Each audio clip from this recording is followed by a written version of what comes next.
First and foremost, I want to say thank you to my Lord and Savior, Jesus Christ. If it wasn't for him, this would not be possible. Low Nose Boxing, hit that like button, share the video, leave a comment, subscribe.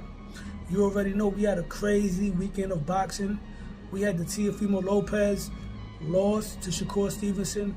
Me, as a Teofimo Lopez supporter, I am disappointed, but this is boxing. We all have our favorite fighters, and our favorite fighters lose. Not everybody retires undefeated. So this video is basically discussing what's next potentially for Teofimo Lopez, because Teofimo Lopez recently posted that he is going to 147 pounds. He showed that he's training, he's back in the gym. He's a gym rat, right? And Teo, a fighter who gets heavily scrutinized and criticized about his mental stability. For someone with that type of stigma to him, what I can say is Teofimo Lopez is a pretty much headstrong fighter in certain areas. And I say that to say this, for a fighter of his level, his skill level, a two-time undisputed fighter, champion, however you want to call it, two-time lineal, he's an elite level fighter. He was a pound-for-pound fighter going into that fight. And for a fighter of that level to take such a one-sided loss, that could hurt a fighter's pride. With the George Kambosos loss, he had issues going into that fight. People knew about it. It was documented. Teo in his heart knows that he's a much better fighter than George Kambosos. But going into the fight with Shakur Stevenson, Teo went into that fight with the reputation of a fighter who fights at a level of his competition.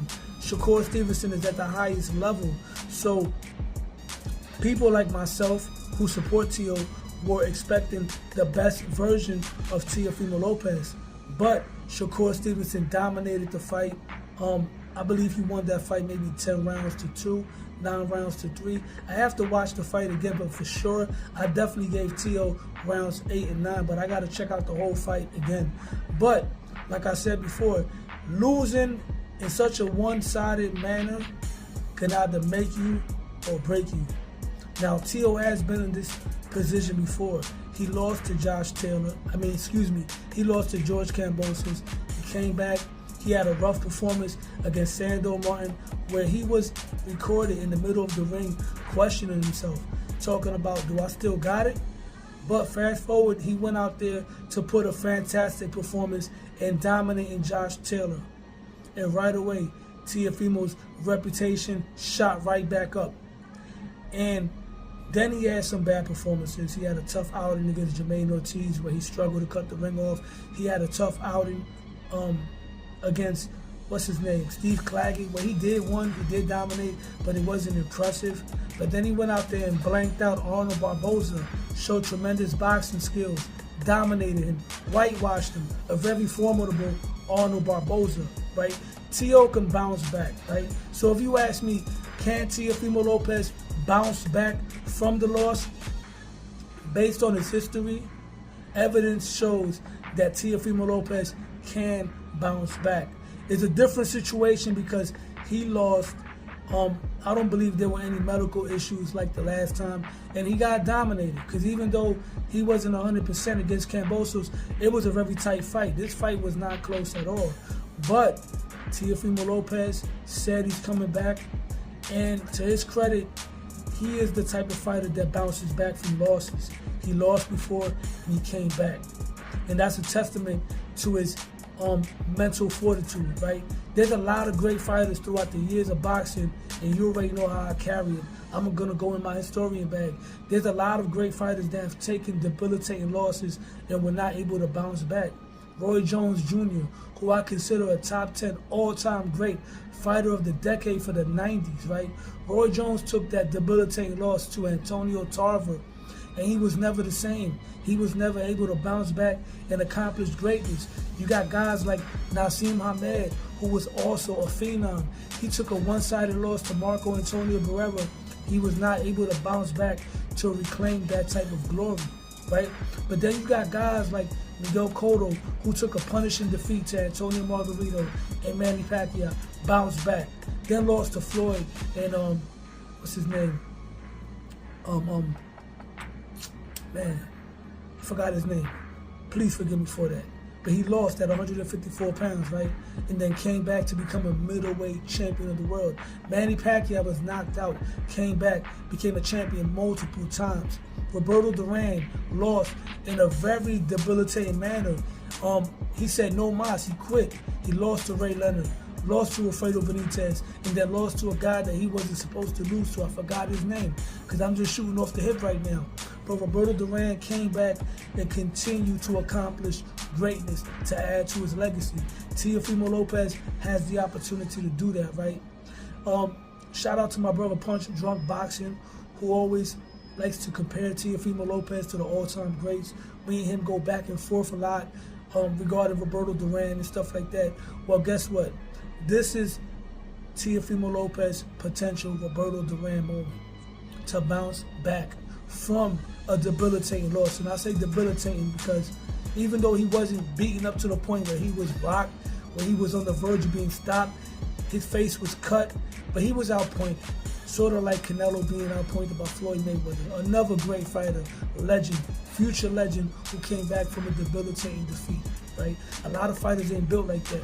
But the million-dollar question is, what is next for Teofimo Lopez? Teo has options. One of the main things Teo is going to have to consider is his team. But that's a whole nother video. That's a whole nother conversation, a whole nother discussion. But I want to talk about what can potentially be next for Teofimo Lopez. Is if I was his team, I would try to get him in there with a tune-up, right? But it's not going to be easy to land a tune-up because right now in this era of boxing, the promoters are not trying to fund for tune-up fights for these high-profile fighters. I mean, we got Devin Haney who cannot even get Turki Al-Sheikh or Eddie Hearn to sponsor a potential unification fight against Lewis Crocker. So who's out there for Teo? Me personally, a good tune-up that's also a dangerous tune-up that I feel the networks will pay for is a George Kambosos rematch. And I already know what y'all gonna say. George Kambosos lost. He was stopped 2 out of his last 3 fights. Yes, but Teofimo Lopez is coming off of a one-sided loss. So a victory over George Kambosos Jr. will be very good for his psyche. And I firmly believe Teo at his best could stop George Kambosos inside of 6 rounds. I stand on that. That's one option for Teo. Or he could take on a Brian Norman Jr. That will be a crossroads bout. You got 2 former world champions coming off of a loss, right? That will be a very interesting fight, but it's also a dangerous fight because Brian Norman Jr. is a big puncher. He's a knockout artist. And we know Teofimo Lopez has a tendency of getting swollen and his face suffering lacerations. But stylistically, I believe Brian Norman Jr. will be tailor-made for a focused, sharp Teofimo Lopez, right? And if Teofimo Lopez can beat Brian Norman Jr. more impressively than Devin Haney, his stock will be up immediately. Because one thing about boxing, it emulates real life. 1 minute you could be down, the next minute you could be right back up. Let's take Devin Haney for example. Devin Haney suffered that. He didn't lose on paper, but physically he took a beating to Ryan Garcia. And then he had a horrible performance where he showed signs of PTSD against Jose Ramirez. And then he went into a fight as an underdog and outboxed Brian Norman Jr. And now Devin Haney, aka Debo, because he earned that name, his stock is all the way up right now, just like that. All Teofimo Lopez has to do is go in there, get a nice tune-up, knock out somebody like George Kambosos, then take on somebody formidable, like the winner of Ryan Garcia, Mario Barrios, assuming that Devin Haney doesn't get that fight, assuming Devin Haney ends up fighting Shakur Stevenson next. Let's say Teo goes in there and beats and dominates a Mario Barrios or a Ryan Garcia. Teofimo Lopez's name is right back up there. Because remember, we like to compare these fighters with the Four Kings, right? Well, guess what? We're not throwing our fighters away just because they take a loss. We should see all these guys mix and match up with one another, just like the original Kings did. But back to the options for Teofimo Lopez. We got a George Kambosos rematch. We got a possible fight against Brian Norman Jr., a Rolly Romero fight. But I don't think those two would fight. I don't think Rolly would fight Teofimo Lopez. Teo probably would fight Rolly, but maybe he wouldn't, because he does kind of like have feelings towards Rolly as a friend, even though he talks about Shakur and Keyshawn being friends. I don't think Teo wants to beat up on Rolly Romero, right? And Teo said he wants to go to 147. Another option for Teofimo Lopez at 147 would be Keyshawn Davis.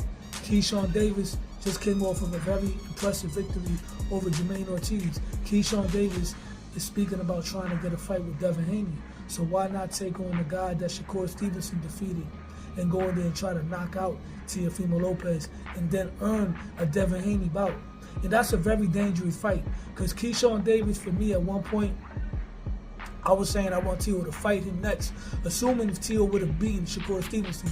But right now, if that fight were to be announced, it's pretty much safe to say that Shakur Stevenson would be the betting favorite to win that fight and to possibly stop Teofimo Lopez. There's your Roberto Duran moment. If Teofimo Lopez were to go in there coming off of a loss to take on a young, hungry Keyshawn Davis and beat Keyshawn Davis impressively, his stock rises all the way to the top. Kind of like Roberto Duran when he took on the heavily favored Davey Moore, young 20-something-year-old junior middleweight champion. Duran went in there and knocked him out. Got right back on the top of the mountain. Now, I'm not saying that's the fight Teo should take, but that's an option for Teo. But like I said before, me personally, I would like a Teofimo Lopez versus George Kambosos fight, a rematch. That's the fight that Teo should take, in my humble opinion. And I believe that Teofimo Lopez will rise back to the top. The takeover is not over. Teo is back in the lab. He's training. He got to work on some things. And like I said before, he bounced back before. He can do it again. Let's go back to the history of fighters who bounced back, right? Miguel Cotto bounced back from the Margarito and Pacquiao losses. Then he bounced back from the Floyd and Austin Trout loss, right? And then he fought Canelo and put up a great fight. How many times Manny Pacquiao lost and bounced back? Evander Holyfield, every time he lost, he bounced back. So Teo took a loss, and he will bounce back. James Toney took losses and bounced back. It's pretty much safe to say that Teofimo Lopez is among that illustrious list of elite-level fighters who took definitive losses and were able to bounce back, just like Devin Haney, who's one of his contemporaries. So Teo, hold your head, champ. I believe you can come back. With that being said, hit the like button, share the video, leave a comment, subscribe to my channel, Low Nose Boxing, because Low Nose Boxing. I'm out.